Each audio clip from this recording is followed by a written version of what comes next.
İbn Abbas hadis rivayet ettiye Peygamber Aleyhisselatü Vesselam ayıttı diye. Hayısı bir adam ki kefe ayıtsa 70 tane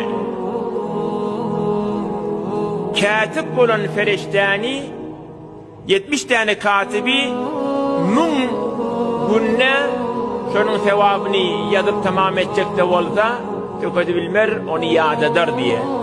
O da şey Peygamber Aleyhisselatü Vesselam fermaş ettin men kâle herkes aysa cezallahu anna Muhammeden ma huve ehluh.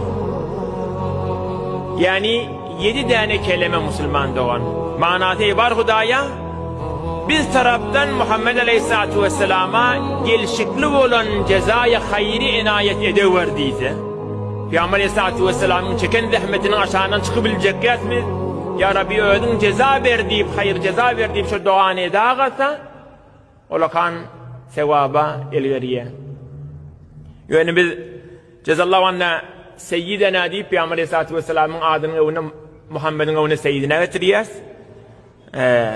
Sallallahu aleyhi ve sellem ne diyor? Ma huve ehlu diyor. Yani 7 kelime ceza Allah ve anne ve Muhammed ve ma huve ehlu. 7 tane kelime. Şimdi aysa et